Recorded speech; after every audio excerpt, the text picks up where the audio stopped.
많은 신학자들이 또 목사님들이 현재 우리가 살고 있는 시대를 이제 말세지만 이제 마지막 때가 정말 가까웠다라고 이구동성으로 말하고 있습니다. 왜냐하면 요한계시록에 나와 있는 우리 목회자들이다 보니까 아무래도 성경에 나와 있는 예언을 이제 기준으로 삼는데 계시록에 나와 있는 많은 예언들이 현실로 너무나 정확하게 나타나고 있기 때문입니다. 여러 가지 있지만 특히 우리가 지금 피부적으로 느끼는 것은 이상 기온이죠. 기온이 정말 우리가 생각하지 않았던 이름 그대로 이상, 비정상적으로 흘러가고 있습니다. 이번 여름에 우리 여러 성도님들이 한국에 갔다 오셨습니다. 갔다 오신 분들이 저한테 다들 이구동성으로 한국 가니까 너무 좋아. 맛있는 거 많이 먹었다. 우리 어제 연습하는데 준석이가 저한테 이름도 모르는 한우 뭐뭐뭐뭐를 꼭 목사님 가시면 드셔야 됩니다 그러는데 아직도 제가 이름이 뭔지를 모르겠는데 하여튼 음식, 문화 이런 거 너무너무 이렇게 좋아합니다. 자극하죠. 빨리 한국 가 이런 표현처럼 들립니다. 물론 저도 이제 내일 모레면 한국 갑니다. 갔다 오면 아마 여러분들에게 저도 또 막 자랑할지 모르겠습니다. 근데 다들 한국이 좋긴 좋은데 이제 한국에 갔더니 옛날과 다른 모습이 있다라고 말을 하더라고요. 그게 뭐냐면 바로 날씨입니다. 오늘 아침 제가 오기 전에 뉴스를 봤는데 지금 8월 말인데 과거 같으면 해수욕장 이제 문 닫고 이럴 시기인데 여전히 37도, 38도입니다. 여러분들 옛날에 37, 8도 들어본 적 있으십니까? 저도 한국에 있었을 때 한 3자 나오면 덥구나 이랬거든요. 근데 이제는 20대 후반이 아니라 30대 후반입니다. 많은 지금 전문가들이 아마 한 2, 3년 안에는 40이라는 날짜를 찍을 것 같다라고 하더라고요. 또 날씨만 그런 게 아니라 너무 습하죠. 굉장히 습해서 나갔다 오면 이제 땀도 나고 이제 그렇다라고 합니다. 날씨도 그렇지만 요즘 뉴스에 보면은 문제가 뭐냐면 비가 오면 우리 옛날 지리 시간에 배우셨죠. 저 지리에 보면 우리나라 연간 강수량이 1500mm 정도 이렇게 나옵니다. 잘 배웠는데 요즘은 하루에 1500mm가 옵니다. 그러다 보니까 도시 설계가 1500mm를 한 번에 감당을 하려고 설계를 해놓지 않았기 때문에 계속 뭐가 납니까? 홍수가 나는 거죠. 그래서 다 산사탄하고 무너지고 하는 게 지금 우리 한국의 현실. 한국만 그런 건 아니죠.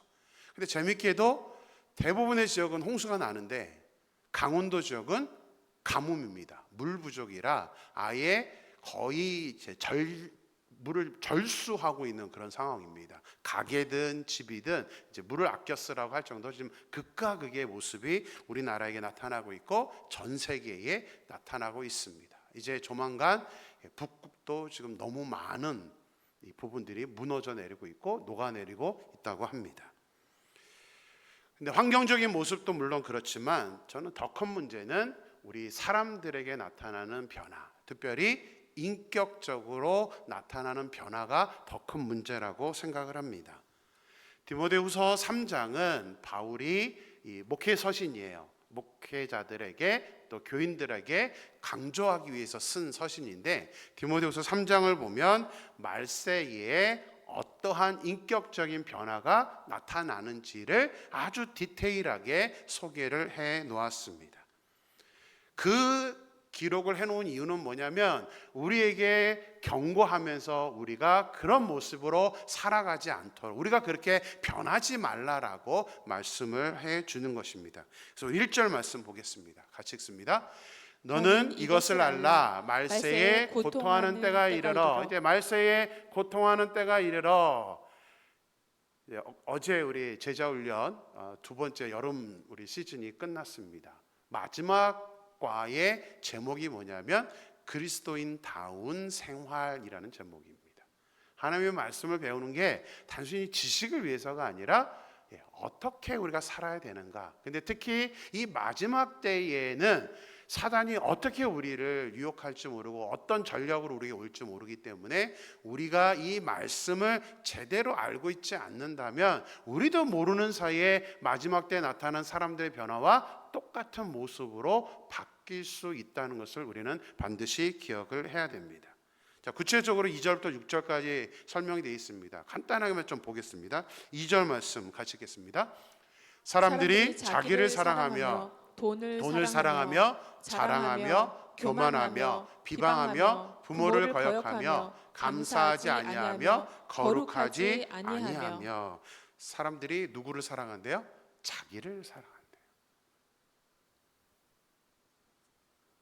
이게 과거하고 또 물론 과거에도 자기를 사랑하는 것은 많이 있었죠. 그런데 마지막 때가 되면 이게 극화, 이제 아주 극단적으로 간다는 거죠. 나를 사랑하는 마음이 이제 너무 큽니다. 저는 언제 한번 광고 카피에서 이게 나오면서 충격받았던 적이 있습니다. 나는 소중하니까요. 옛날엔 그런 광고, 이런 옛날에는 그런 광고 자체가 없었습니다. 근데 이제는 나는 소중하다라는 게 버젓이 사람들에게 심어주는 그런 시대에 살고 있습니다. 또한 돈을 사랑하죠. 돈이 기준이 되는 그런 시대입니다. 한국에서 가면 갈수록 결혼이 늦어지고 있죠. 뭐 여러 이유가 있습니다. 그러나 거의 첫 번째 이유는 돈 때문입니다. 돈이 준비가 안 되면 결혼하지 않겠다. 이게 지금 이제 갈수록 나타나는 그런 모습입니다. 우리 3절도 좀 보겠습니다. 3절 말씀 같이 읽을까요? 무정하며 원통함을 풀지 아니하며 모함하며 절제하지 못하며 사나우며 선한 것을 좋아하지 아니하며. 사람들은 갈수록 무정한데 정이 없어져요. 현대 시대 갈수록 그죠? 정이 없어집니다. 옛날에는 우리 여러분들 좋아하는 드라마 있죠. 응답하라 19 어쩌고저쩌고 하는 거 보면 옛날에는 자녀들끼리 싸우면 어떻게 했습니까? 그럴 수 있어 임마 그러면서 그냥 넘어가죠. 오히려 괜찮아요 이렇게 넘어갑니다. 요즘은요, 자녀들끼리 싸우면 학폭 열어야 되고요, 징계해야 되고 변호사도 입혀야 됩니다. 제 친구들과 이제 제자들 중에 교사들이 많은데요, 못해 먹겠대요. 교사 애들이 문제가 아니라 학부모들이 너무 고소를 해서 힘들어서 못하겠다. 이런 지금 사회적인 현상에 있습니다. 원통함을 풀지 않죠. 한번 마음이 돌아서면 끝입니다. 풀리지가 않습니다. 한번 저 사람 싫어 그러면 끝까지 싫어요. 좋게 보려고 하지 않습니다.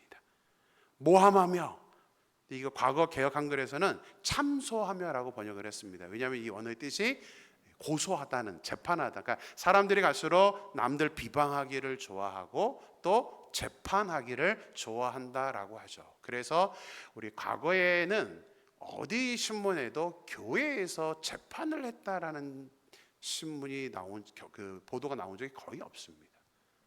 교회 알아서 해결하죠. 이 재판은 이제 사회에다 말하는 겁니다. 근데 요즘은 무슨 일 있으면 해결이 안 됩니다. 꼭 사회에다 재판을 합니다.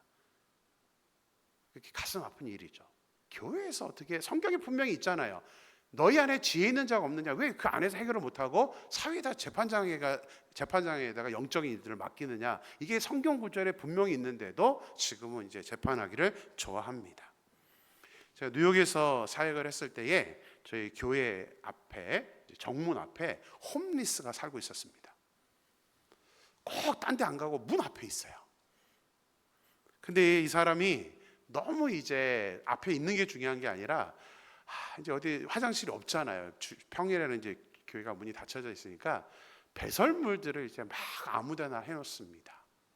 차마 입으로 말할 수 없는, 잘 아시는 쌍디귿이 들어가는, 아시죠? 아이들은 너무 좋아하는 이거를 바닥에 싸놓고, 또 이 사람 왜 그런지 모르는데 꼭 교회 문에다 발라놔요.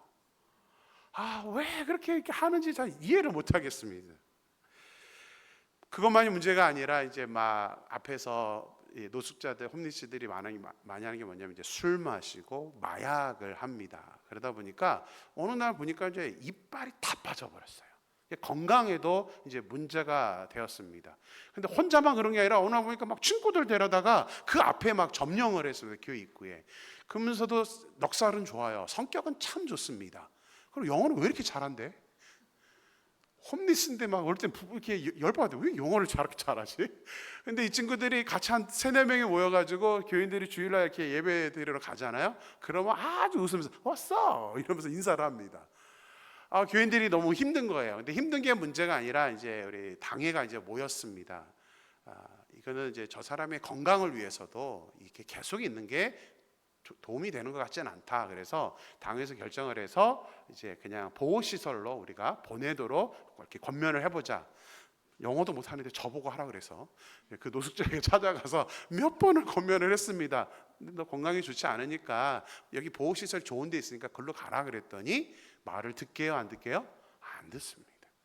저기는 여기가 좋은데 왜 가라 그러냐고. 그래가지고 제가 이제 어쩔 수 없이 폴리스에 전화를 했습니다. 이제 그 사람을 위해서 전화를 했습니다. 그랬더니 이제 폴리스가 와서 이 사람을 데려가는데 그냥 가는 게 아니라 미국 사람들 특유의 아시죠?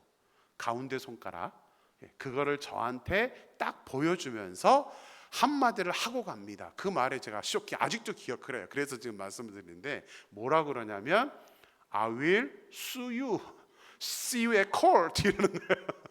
저보고 고소하겠다고 법원에서 보자고. 그래서 뭘 저런 사람들도 고소를 그렇게 좋아하는지.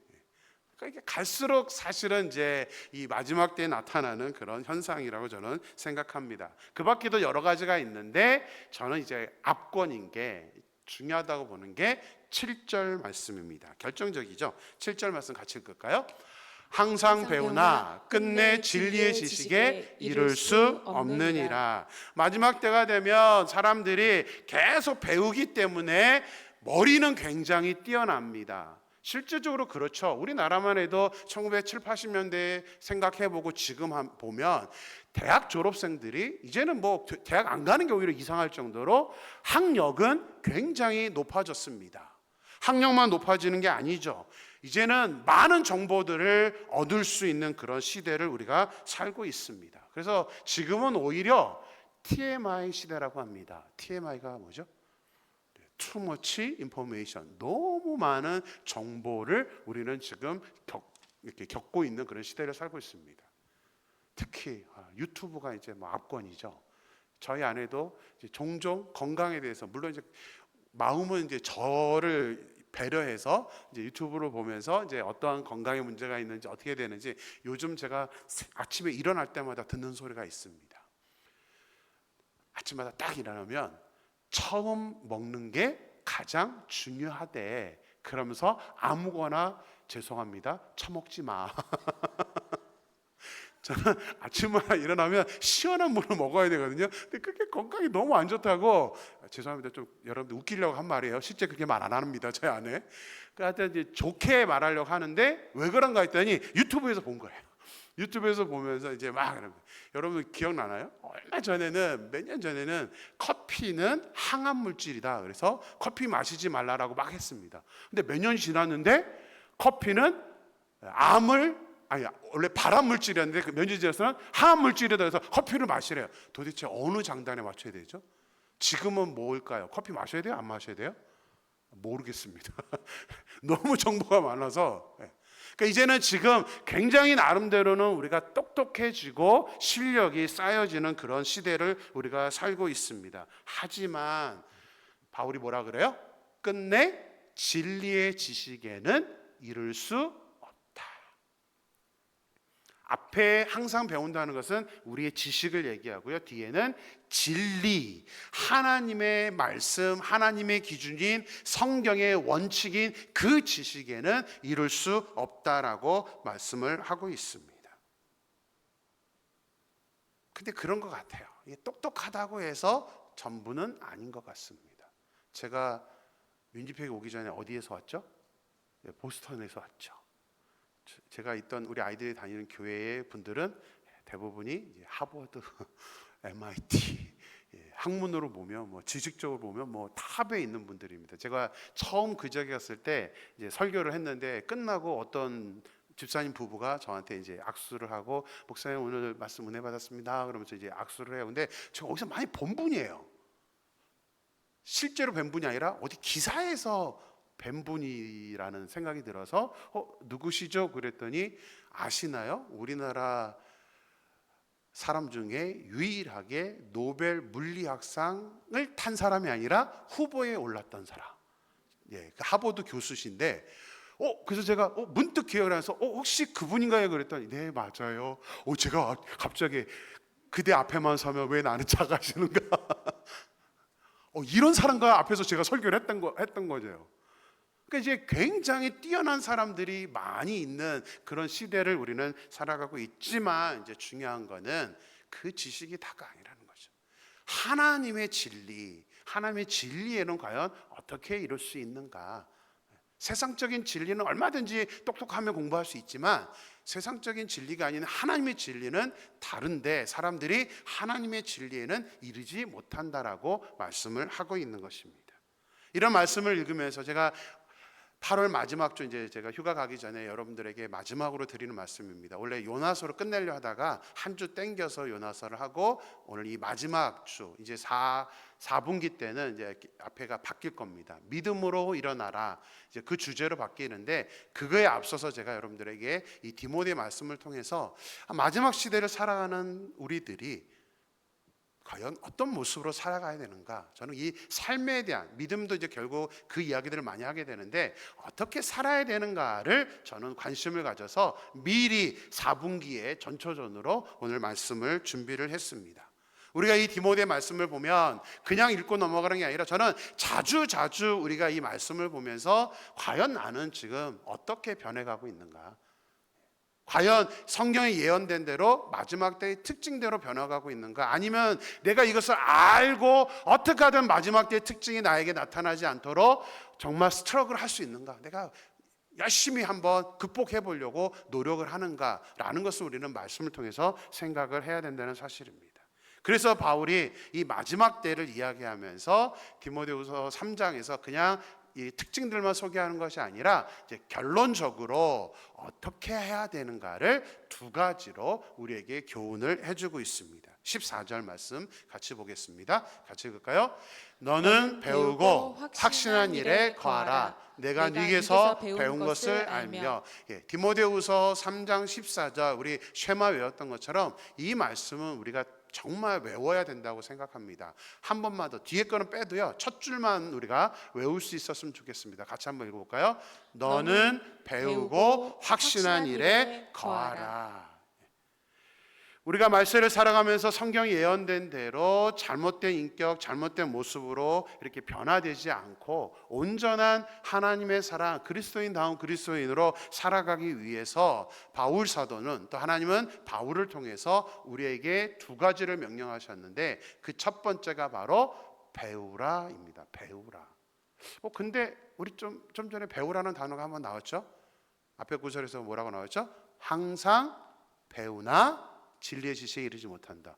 아니, 똑같은 단어인데 왜 앞에서는 항상 배우는데 그래도 진리의 지식에 이르지 못한다 그러는데, 왜 두 번째는 또 배우라라고 반복해서 말을 하고 있는 걸까요? 자, 7절에서 항상 배운다는 것은 세상적인 지식을 말합니다. 근데 뒤에 항상 우리에게 배우라, 너는 배우고 확실한 일을 거하라는 그 배우라는 것은 다른 게 아니라 무엇을 배우라요? 말씀을 배우랍니다. 말씀을 배워야 한다. 우리가 대학을 가기 위해서, 취직을 하기 위해서, 또 자기 분야의 실력을 갖추기 위해서는 학원도 다니고 많은 돈을 투자하고 노력을 합니다. 이미 우리는 다 그런 과정을 겪어왔습니다. 우리 청년들은 지금 엄청난 돈을 내면서 학교를 다니고 있습니다. 또 새로운 잡을 얻기 위해서 공부하시는 분들도 많은 돈을, 튜이션을 내고 공부를 하고 있습니다. 시간, 우리 청년들 좀 되게 힘들어요. 공부하느라고 시험 기간 되면 이제 교회 나오는 것도 쉽지 않을 정도로 굉장히 어렵습니다. 또 우리 파일럿들, 우리 청년들 중에 파일럿 하는 친구들 보면 이 자격증 따느라고 또 계속 공부하고 시험 보고 올라가야 됩니다. 그걸 위해서 우리가 엄청난 시간을 투자하기 마련입니다. 그런데 하나님의 말씀을 배우기 위해서는 얼마나 투자와 노력을 하고 있습니까? 제가 일부러 모든 것 준비해서 여러분들한테, 오늘도 광고가 나갔잖아요. 가을에 제자 훈련합니다. 1기, 2기 이제 그렇게 표현 안 하고 2025년기, 25기들을 올해 모집해서, 너무 감사하게도 그래도 열심히 참석하셨던 분들은 이 제자 훈련을 통해서 어제 이제 마지막 쫑파티까지 하는데 너무너무 재밌게 제자 훈련을 했습니다. 이제는 기대돼요. 2단계 다음에 어떤 공부를 하게 될지. 물론 우리 교회가 이제 목사님 조금 바뀌다 보니까 오시는 분들마다 제자훈련, 제자훈련. 그래서 어떤 분들은 아유 지겨워요, 제자훈련 하도 많이 해서 또 뭐를 해요, 이제 이런 분들도 있습니다. 그런데 목사님들마다 가르치는 게 다릅니다. 같은 교재를 써도 다르게 가르칩니다. 그렇기 때문에 또 배워도 상관이 없습니다. 열심히 배우셔야 됩니다. 이 배우는 게 너무나 중요하다는 거죠. 나는 이렇게 세 딸을 하버드에 보냈다라는 책이 있습니다. 다음 슬라이드 보여주시면 책 모습이 저렇게 되어 있습니다. 뭐 읽어보신 분이 계신지는 모르겠습니다. 제가 아직 확인을 안 했는데 우리 도서부에 있는지는 확인을 못했는데요. 강력 추천합니다. 나는 세 딸을 하버드에 보냈다.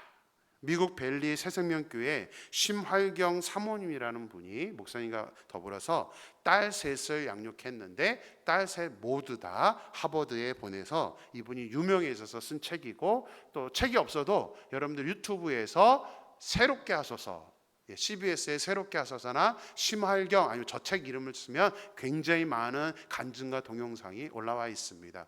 꼭 보세요.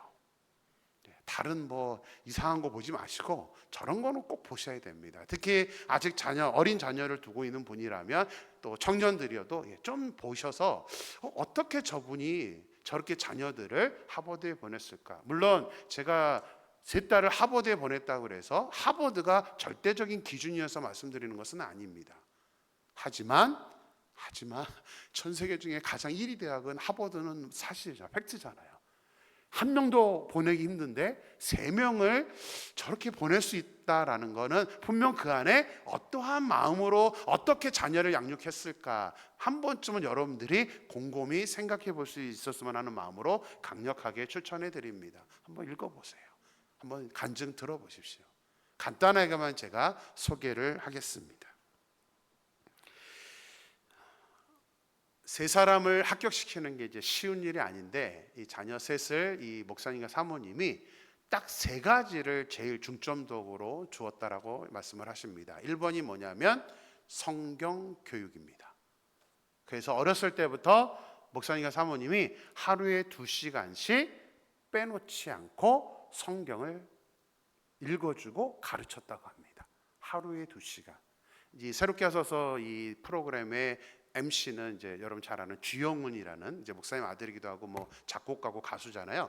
이제 주영훈 씨가 사회를 보는데 하루에 2시간씩 어떻게 합니까? 그랬더니 그 사모님이 사실 아이들이 힘든 것보다 저희가 더 힘들었습니다. 부모들이 거기다 목회하시는 분들이기 때문에 매일 2시간씩 자녀들한테 성경을 읽어준다는 것은 자기들이 더 힘들었대요. 그래도 빼놓지 않고 아주 이것을 생명같이 여기고 그렇게 했다라고 합니다. 거기다가 단순히 성경을 2시간 낭독해 주는 게, 가르쳐 주는 것만이 아니라 이 자녀들이 성경대로 살 수 있도록, 성경적인 가치관, 지식을 전달하기 위해서가 아니라 성경적인 가치관으로 살 수 있도록 여러 가지 이제 조치들을 했다고 합니다. 특별히 이제 어느 날 한번 이제 어디를 갔다 오다가 자녀들이 배가 고프다라고 해서 이제 맥도날드에 가서 햄버거 사달라고 그렇게 요청을 했다고 합니다. 뭐 아빠는 그냥 오케이 하면서 햄버거 집에, 맥도날드 가서 햄버거를 사줬습니다. 근데 아이들이 햄버거를 안 먹는 거예요. 왜 안 먹냐면, 우리 어린아이를 키우는 분들은 잘 아실 겁니다. 정상민 집사님, 로이 로아가 맥다나를 가는 이유가 뭐죠? 해피밀 때문입니다. 해피밀. 햄버거가 아니라 해피밀 시키면 뭐가 나와요? 장난감. 그러니까 이 목사님 자녀들도 장난감을 갖고 싶었지 배가 고픈 건 아니에요. 그러니까는 거짓말로 배가 고파요 하면서 이제 맥도날드를 가자고 얘기를 했던 것입니다. 그러니까 목사님이 솔직하게 얘기하지 않고 거짓말을 했다고 해서 목사님도 대단하신 게 선포를 했다고 합니다. 아이들한테 1년간 맥도날드 금지. 그러니까 주영은 씨가 옆에서 뭐라 그러냐면 버거킹 가면 되잖아요. 웬디즈 가면 되잖아요. 이제 그렇게 얘기했답니다. 그러니까 사모님이 아니요. 어디든 햄버거집은 어디든 1년간 안 간다. 근데 자기들이 더 지키기 어렵대요. 우리 부모 영향이 그렇지 않아요. 우리 장상미 쌤이 안 그러시는 것 같아요. 막 로이한테 뭐 약속하면 철저하게 지키시더라고요. 근데 저도 아이들 키우면서 이게 잘못해서 딱 혼내면 며칠 지나면 제가 까먹거나 아니면 제가 마음이 짠해서 그냥 허락해 주는 경우가 많습니다. 그렇잖아요. 근데 목사님은 제가 보기에 좀 지독한 분 같아요. 1년 맥도날드 금지했다고 1년 또 한 번도 안 갔대요. 그러니까 기독교의 가치관을 내가 잘못했을 때는 정확하게 거기에 대해서 책임을 져야 된다는 것을 가르쳤다라고 합니다. 세 번째는 뭐였냐면 이제 다른 사람을 섬기는 거. 아무래도 이민교회에 있다 보면 이제 여러 사람들의 모습을 보게 되잖아요. 그러니까 목사님이 아이들 본인들도 그렇지만 이제 LA 지역은 노숙자들이 많아서 많은 교회들이 이제 홈리스 사역들을 많이 합니다. 그러니까 이 목사님 사모님도 아이들을 위해서라도 또 본인들이 말씀들을 실천하기 위해서 이 홈리스 사역 또 교인들 막 여러 사람들 도와주는 사역을 했었는데 그 아이들이 하버드에 가긴 할 정도로 똑똑했지만 아이들이 부모의 모습을 그대로 보고는 이제 하버드 다니면서도 봉사활동 다니고 다른 사람들을 도와주는 그런 모습을 갖고 있다고 그래서 본인은 다른 것보다도 이게 제일 좋았대요. 아이들이 다른 사람을 위해서 살아가는 것. 그 모든 것들은 결국은 부모에게 달려 있습니다. 부모가 어떻게 하느냐. 그래서 우리 쉐마 교육할 때도 말씀드렸죠. 쉐마 아직까지 외우시나요? 앞에 보면 먼저 나오는 게 뭐예요? 너는 말씀을 마음에 새기고 우선순위는 우리입니다. 어른들입니다. 그 다음이 뭐예요? 그 말씀을 부지런히 자녀에게 가르치라. 하나님의 원칙은 항상 거기에 있습니다. 부모인 우리가 먼저 하나님의 말씀을 배우려는 열정, 노력 이것이 없이 우리 자녀들이 잘 된다라고 하나님은 생각하지 말라는 거예요. 내가 먼저 말씀을 배우려고 하고 말씀대로 살려는 의지가 없다면 그게 있어야 우리 자녀들이 제대로 양육할 수 있도록 가르칠 수 있다는 사실입니다. 그래서 항상 다른 사람 다른 거 볼 게 없습니다. 나한테 과연 바울이 말하고 있는 너는 배우라 명령을 했는데 나는 과연 배우고 있는가? 하나님의 말씀을 배우고 있는가? 얼마만큼 말씀을 배우려고 투자하고 있는가? 사도행전 17장을 보면 이제 말씀에 대해서 이 배우는 것에 대해서 어떤 태도를 가져야 되는지를 한 개인이 아니라 교회적으로 우리에게 소개를 하는 그런 본문이 있습니다. 우리 사도행전 17장 11절 말씀을 같이 보겠습니다. 같이 읽을까요? 베레아에 있는 사람들은 데살로니가에 있는 사람들보다 더 너그러워서 간절한 마음으로 말씀을 받고 이것이 그러한가 하여 날마다 성경을 상고함으로. 사도 바울은 데살로니가 교회 성도들보다 베레아 교회 성도들이 더 너그럽다라고 평가를 하고 있습니다. 자, 그렇다면 궁금증이 생기죠. 데살로니가 교회 사람들이 어떻길래 비교당하고 있는 걸까요? 그런데 잘 생각해 보세요. 제가 우리 임마누엘 교회 부임해서 처음 한 설교가 뭔지 아세요? 데살로니가 교회처럼 우리 교회도 그런 교회가 되자. 데살로니가 교회는 크게 세 가지가 나타났다 그랬습니다. 8개월 전인데 기억을 과연 하고 있을까요? 첫 번째가 뭐였죠? 지난주 것도 기억 못하는데 목사님 저를 시험하지 마세요. 믿음의 역사, 사랑의 수고, 소망의 인내. 이 세 가지가 이 데살로니가 교회에 나타났습니다. 만만한 교회 아닙니다. 그 뒤에는 뭐라고 그러죠? 데살로니가 교회가 마케도니아 지역 전체 지역의 롤 모델이 되었다. 그 정도로 데살로니가 교회는 아름다운 공동체고 실력이 있는 공동체였습니다. 그래서 제가 여러분들한테 소개를 했던 겁니다. 우리도 데살로니가 교회처럼 되었으면 좋겠다. 그런데 지금 뭐래요? 베레아 교회는 더 너그럽대요. 자, 그러면 지금 말씀을 배우는 부분에 대해서 데살로니가 교회 사람들은 어떠한 평가를 받았는지를 먼저 보고 베레아 교회를 한번 살펴보겠습니다. 데살로니가전서 2장 13절입니다. 같이 읽겠습니다. 이러므로 우리가 하나님께 끊임없이 감사함은 너희가 우리에게 들은 바 하나님의 말씀을 받을 때에 사람의 말로 받지 아니하고 하나님의 말씀으로 받음이니 진실로 그러하도다. 이 말씀이 또한 너희 믿는 자 가운데서 역사하느니라. 데살로니가 성도들은 말씀을 받을 때, 말씀을 들을 때 어떻게 듣는데요? 사람의 말로 받지 아니하고 하나님의 말씀으로 받는다. 지금 여러분은 설교를 듣고 있습니다. 누구의 말로 듣고 계십니까? 이보성 목사의 말로 듣고 계십니까? 하나님의 말씀으로 듣고 계십니까? 눈만 껌뻑껌뻑 하지 마시고 네, 솔직하게 저도 안 됩니다. 수요일은 우리 이상호 목사님이 설교를 하십니다. 그럼 저는 앞에서 이렇게 설교하다가 수요일만 되면 이제 편하게 저도 여러분들처럼 그 자리에 앉아서 설교를 듣습니다. 아무리 아니라 그래도 이제 연령대도 저보다 아래시고 또 담임 목사, 부목사의 관계이다 보니까 사실은 이상호 목사님이 설교할 때 제가 하나님의 말씀으로 저거 하나님의 말씀이야 이렇게 받느냐 저에게 스스로 설교하면서 질문하면 아닙니다요. 아무래도 담임 목회자다 보니까 이렇게 꼬투리가 보입니다. 여기 이렇게 설교하면 좋을 텐데 이러는 마음으로 듣게 되지 막 이런 마음이 없습니다. 제가 왜 이런 말씀을 드리냐면 쉽지 않습니다. 데살로니가 교회 성도들처럼 말씀이 선포될 때 하나님의 말씀이야 라고 듣는 게 결코 쉽지 않은 거죠. 그런 태도를 갖는 분이 사실 얼마나 될까 싶습니다. 그런데 이 데살로니가 교회는 어느 한 개인이 아니라 교인들 전체가 그렇다는 거예요. 그렇게 하나님의 말씀으로 받고 있었다는 그런 사실이죠. 그런데 하나님이 지금 뭐라고 그래? 바울이 데살로니가 교회보다 베레아 교인들은 더 너그럽다. 근데 너그럽다가 뭘까요? 말씀을 듣는 것과 너그럽다가 사실 매칭이 안 되거든요. 어떤 게 더 너그러운 거죠? 이 너그럽다는 단어, 옛날 우리 개역 한글에서는 신사적이어서라고 번역을 해놨습니다. 사실 그때도 논란이 됐거든요. 말씀 듣는데 더 신사적이라는 게 도대체 뭔 의미일까? 근데 이건 헬라어로 보면 무슨 의미인지가 정확하게 나옵니다. 헬라어 이제 단어의 뜻을 보면 이 더 신사적이다라는 그런 뜻이 아니라 헬라어 단어에는 계급이 높은, 또 더 높은 가문, 또 더 뛰어난이라는 단어 뜻입니다.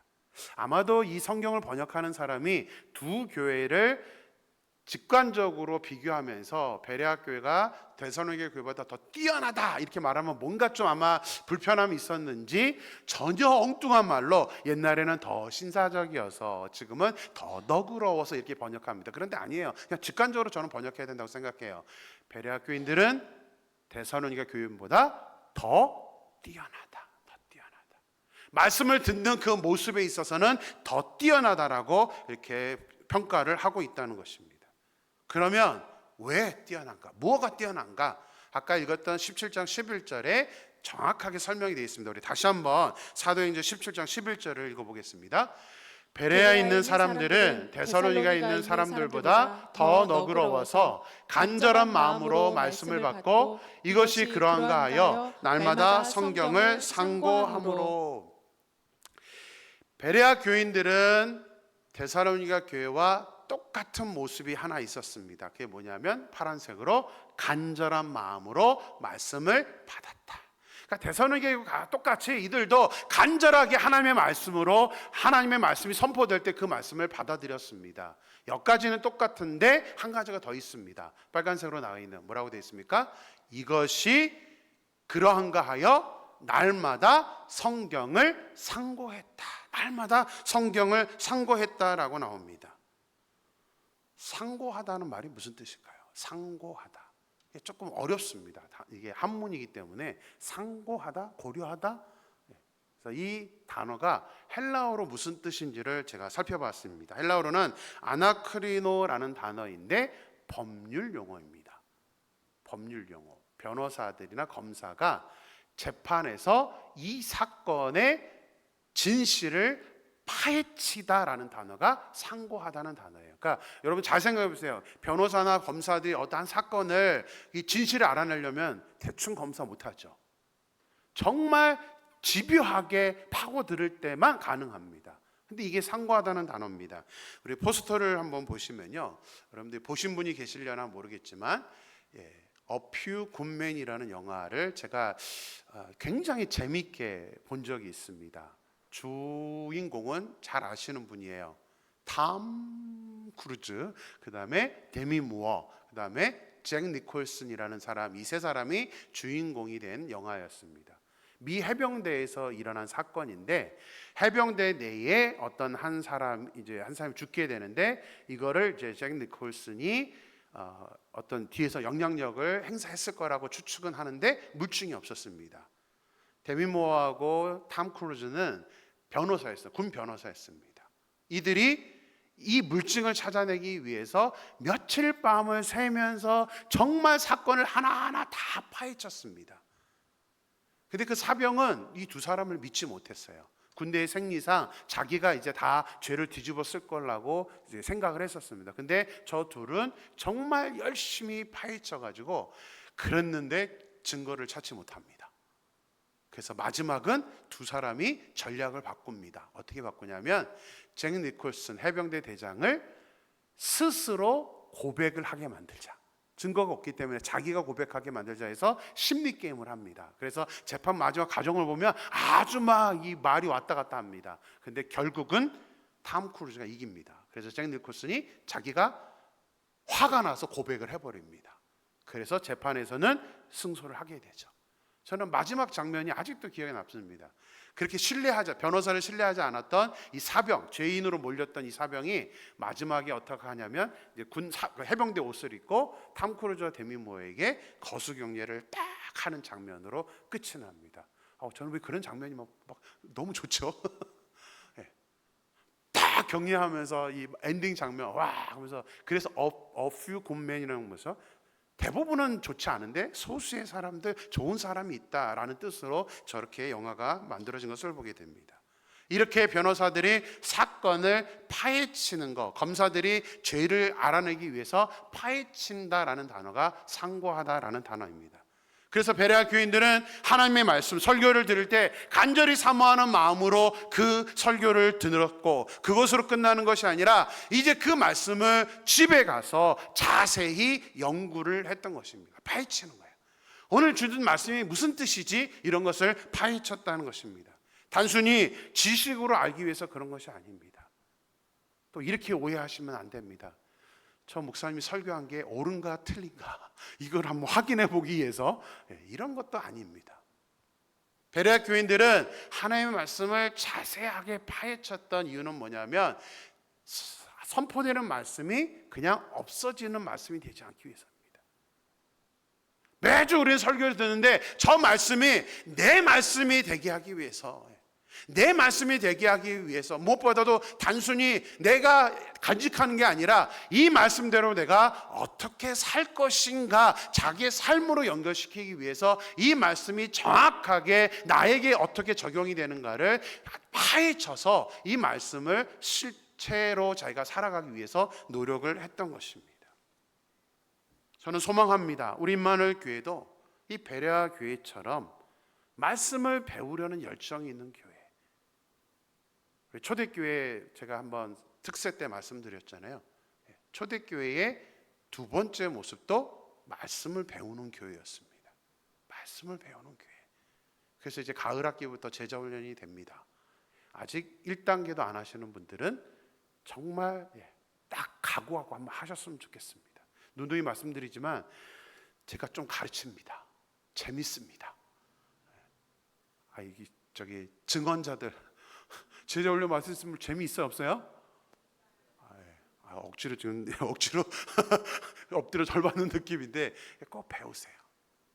하나님이 저에게 주신 달란트가 있어서 제가 열심히 오랫동안 제자 훈련하면서 준비해 놓은, 그래서 저는 일반 교재를 쓰지 않습니다. 제가 만든 교재를 쓰기 때문에 여러분들에게 대화하면서 하나님의 말씀을 그렇게 가르칩니다. 열심히 배우셨으면 좋겠어요. 그래서 우리 마누께 모든 분들이 하나님의 말씀을 온전히 배움으로 그리스도인다운 그리스도인으로 살 수 있는 저와 여러분이 되기를 주님의 이름으로 축원합니다. 우리 옆에 사람에게 인사할까요? 우리 말씀을 배웁시다. 그렇게 한번 인사하겠습니다. 두 번째는 조금 쉽습니다. 이미 앞에서 다 나왔기 때문에 뭐라고 그랬죠? 너희는 배우고 그 다음에요 확신한 일에 거하라. 너는 배우고 너희는 배우고 확신한 일에 거하라. 이 말씀 한 구절은 여러분들이 꼭 기억하셨으면 좋겠습니다. 주소가 어디예요? 디모데후서 3장 14절. 한 번 더요. 디모데후서 3장 14절. 너희는 배우고 확실한 일에 거하라. 확실한 일에 거하라. 이 거하다, 이게 단어가 뭐냐면 우리 처음 시작할 때 영어 성경으로 화면을 좀 보여드렸는데요. 자, 다시 한번 보여주십시오. 자, 같이 한번 읽어볼까요? Continue in what you have learned and have become convinced of, 이렇게 되어 있습니다. 네, continue예요. continue. 배우고 그냥 확실한 일에 거하라. 이 거하라라는 단어를 영어 성경은 두 단어로 해놨습니다. continue와 밑에 보면 become. 그죠? 저는 이 영어 성경이 가장 잘 번역을 했다고 생각해요. 우리는 배우는데 그냥 단번에 배우는 거로 끝나서는 안 된다는 겁니다. continue, 계속해서 배워야 돼요. 뭐가 될 때까지? become, 그것이 확신이 될 때까지. 다시 말하면 확신이 된다는 말은 뭐냐면 하나님의 말씀을 알고 있는 그 지식이 내가 행동으로 옮겨질 때까지 계속해서 말씀을 배우라는 겁니다. 우리는 너무나 막강한 은사를 가지고 있습니다. 이 은사가 없는 분을 제가 만나뵌 적이 없습니다. 어떤 은사요? 까먹는 은사. 아무리 말씀을 드려도, 심지어는 저희 아내도 그래요. 난 왜 이렇게 까먹는 은사가 많지 그래요. 왜냐면 저랑 아까 제자 훈련 할 때마다 아내는 항상 같이 돌아왔거든요. 그러니까 수없이 제자 훈련을 많이 받았는데도 요즘 저 제자 훈련 해서 막 여러분들이 얘기하면 또 그거 어디서 배웠던데? 이렇게 얘기를 합니다. 그래서 계속 배워야 돼요. 계속 배워야 돼요. 언제까지요? 확신이 될 때까지. 내 삶에 이 말씀이 실천이 될 때까지. 우리의 은사들, 이건 어쩔 수 없습니다. 우리는 그냥 저는 설교자에도 제가 말씀을 까먹을 때가 많거든요. 그래서 우리는 말씀이 내 삶에 확신이 될 때까지는 계속해서 continue 말씀을 배워야 한다는 사실입니다. 무엇보다도 중요한 것은 이 확신이라는 단어는 뭐냐면 흔들리지 않다는 거예요. 우리가 믿음 생활을 하는데 우리가 말씀을 배웠긴 했지만 이 말씀이 내 삶에 확신이 되지 않으면 우리는 계속해서 흔들립니다. 계속해서 우리의 삶에 여러 가지 혼동이 오게 되고, 그러기 때문에 이 확신이라는 것은 너무나 중요하다는 사실입니다. 특별히 이 말씀이 내 말씀이 되지 않으면 우리는 이미 말씀드렸던 것처럼 요나 같은 요나예요. 요나가 선지자잖아요. 하나님이 어떤 분인지 잘 알고 하나님의 말씀 너무나 잘 알고 있는데 뭐가 기준이 되니까, 자기 생각이 기준이 되니까 하나님의 뜻을 거역해버리잖아요. 선지자도 그런단 말이에요. 우리는요, 우리 연약하기 때문에 우리들이 하나님의 말씀에 대한 배움이 없고 또 확신이 없이, 확신 안에서 우리가 생활하지 않는다면 우리 역시 요나처럼 될 가능성이 많습니다. 요나라는 단어가 참 좋은 것 같아요. 이 요나는 왜 그러는지 여러분들이 잘 생각을 하실 수 있었으면 좋겠습니다. 그래서 특별히 하나님의 말씀은요, 지식이 아니라 그 말씀이 우리의 삶에 실제적으로 우리 행동으로 나타나지 않는다면 사실은 아무런 의미가 없습니다. 그 말씀은 아무런 영향력이 없습니다. 그냥 지식, 여기에 그냥 저장되어 있는 지식에 불과하지 하나님의 말씀이 아니죠. 그래서 아까 뭐라 그랬어요? 항상 배우나 진리의 지식에는 이룰 수 없다. 마지막 때의 특징입니다. 많은 사람들이 지식이 뛰어나기 때문에 성경 말씀도 잘 압니다. 믿지 않는 사람들도요, 성경 말씀 기가 막히게 압니다. 제가 도올의 강의를 보다가 깜짝 놀랐습니다. 어떻게 저렇게 잘 알지? 그러나 그 사람이 행동하지는 않거든요. 말씀 지식으로만 아는 뿐이지 실제 행동은 안 합니다. 우리 기독교인들도 마찬가지입니다. 말씀을 안다면 행동으로 가야 됩니다. 행동. 내가 어떻게 행동을 가야 될 것인가. 이제 말씀을 맺도록 하겠습니다. 바울 사도는 말세의 여러 특징들이 나타나는데 우리가 그것에 노출되어서 우리 역시 똑같은 말세의 사람으로 살아가지 않기를 간절히 소망했습니다. 그래서 두 가지, 너희는 배우고 확실한 일에 거하라 라고 우리에게 그 명령을 통해서 우리가 그렇게 살지 말라고 강조를 했습니다. 그런데 왜 배우고 확실한 일에 거하라 하는지를 마지막 구절에 결론으로 내려놓고 있습니다. 우리 17절 말씀을 같이 읽겠습니다.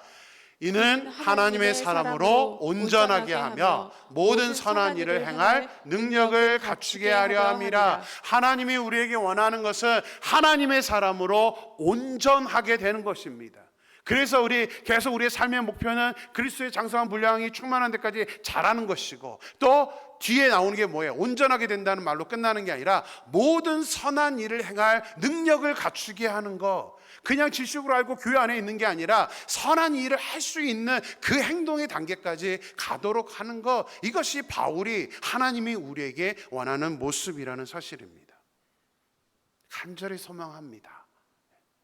우리 임마누엘교회 모든 성도님들의 실력과 말씀의 실력, 또 행동할 수 있는 그 행동의 실력들이 전부 다 성장되어서 저와 여러분이 하나님이 평가하셨던 것처럼 우리 임마누엘교회가 데살로니게 교회보다 더 뛰어나다라는 평가를 들을 수 있는 저와 여러분, 우리 임마누엘교회가 되기를 주님의 이름으로 축원합니다. 자, 우리 오늘 찬양은요,